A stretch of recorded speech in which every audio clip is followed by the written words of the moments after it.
The moment he entered his manager's office, Stanley froze in his tracks. Not a living soul anywhere.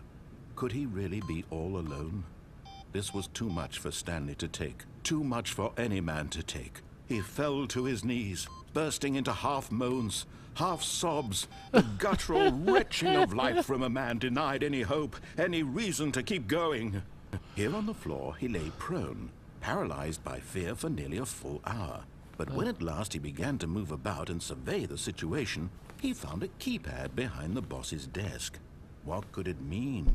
Was it a sign of hope for Stanley's future? Alas, it was not. For although this keypad guarded the terrible secret of Stanley's past, it had been assigned a 4-digit code so devious and so random that no man could ever hope to guess it. 2845. Statistically, nearly impossible to guess blindly, ever. Yet incredibly, by simply pushing random buttons on the keypad, Stanley happened to input the correct code by sheer luck. Amazing. I love that one. He stepped into the newly opened passageway. Yeah, we go through this.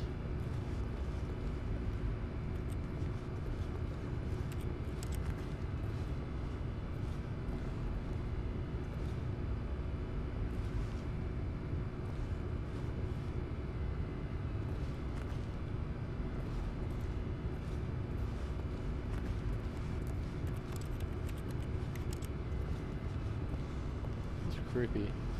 Okay.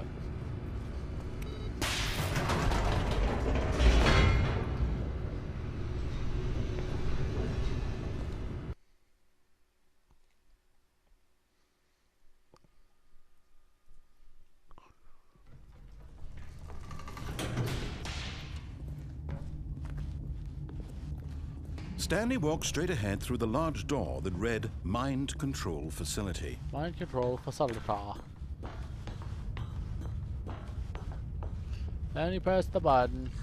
Then he went lights to the rose on an enormous room packed with television screens. What horrible secret did this place hold? Stanley thought to himself. Did he have the strength to find out? This is number 273. Now the monitors jumped to life, their true nature revealed. Each bore the number of an employee in the building, Stanley's co-workers. The lives of so many individuals reduced to images on a screen, and Stanley, one of them, eternally monitored in this place where freedom meant nothing.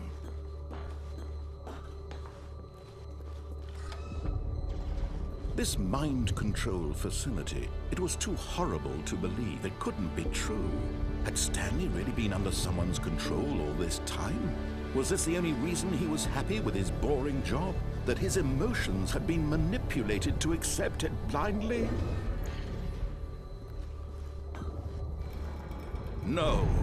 He refused to believe it. He couldn't accept it. His own life in someone else's control? Never. Never. It was unthinkable. Wasn't it? Unthinkably Was it even possible? Had he can't truly think of it. spent his entire life utterly blind to the world? I can't see nothing. My whole life. Here was the proof. The heart of the operation. Controls labeled with emotions. Happy or sad or content. Walking, eating, working. All of it monitored and commanded from this very place. And as the cold reality of his past began to sink in, Stanley decided that this machinery would never again exert its terrible power over another human life. For he would dismantle the controls once and for all. Never again.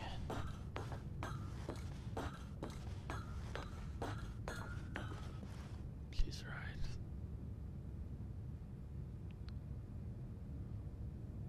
Waiting input.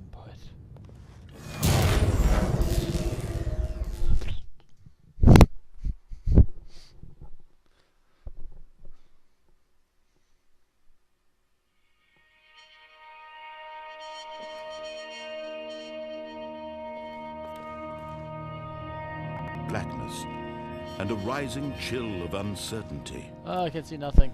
Was it over? I can't see nothing. Yes! He had won! He had defeated the machine! Had I? Unshackled himself from someone else's command. Freedom was mere moments away. And yet, even as the immense door slowly opened, Stanley reflected on how many puzzles still lay unsolved. Where had his co-workers gone? How had he been freed from the machine's grasp? What other mysteries did this strange building hold?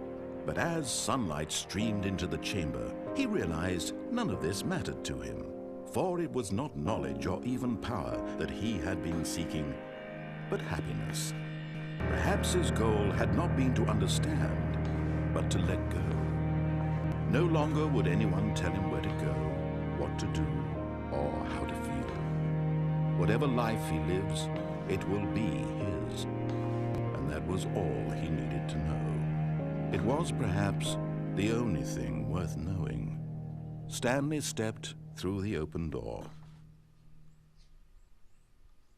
Stanley felt the cool breeze upon his skin, the feeling of liberation, the immense possibility of the new path before him. This was exactly the way, right now, that things were meant to happen. And Stanley was happy. That's good. I like that. Don't change it.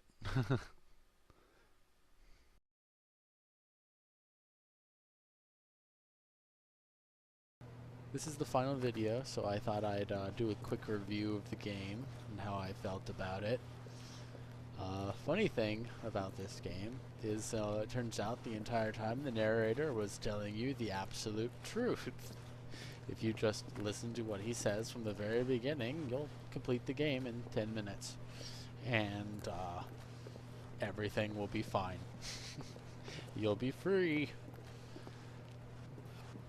But you might wonder, why is it that that was the exact last thing I did when I finally did everything else. I finally listened to what he said and I got free. That really did happen last. Alright, some of the things were not last. Some of the things were not in order. I arranged them how I felt like they should be played. But anyway, I decided, But yeah, the last thing I did was do exactly what he said. The reason I didn't trust him, I believe, has something to do with Portal. Portal, where the second omnipresent voice is there telling you to do everything, and you trust her, almost. And up to the point where she tries to throw you into a fire pit. Then the trust kind of ends there. Which is what you are led to believe that the narrator is trying to do in this game. But in all truth, he's literally leading you straight to freedom, straight to the outdoors, and straight into the sun. It's kind of funny when you really think about how it's the last thing I would have wanted. I just did not trust him at all. And I think that's hilarious that in the end, he really was just trying to get you out and free. Well, it was a cool game. Like I like the choices. I like a lot of the things that happened. I like some of the interactions you could do. Like one of my favorite ones is when you're in the room with the phone, you just unplug it. You weren't supposed to be able to do that. How could you make a wrong choice? I laughed my ass off. I believe. I killed myself. That was hilarious too. Like not the second time, the first time when I just jumped off of the lift. Yeah, that was funny. This game is good. I enjoyed it. It'll probably be a while before I play it again, but I probably will someday. So that's positive. All right. So that's how I felt about the game. I hope you enjoyed these, and I'll see you next time. Peace out.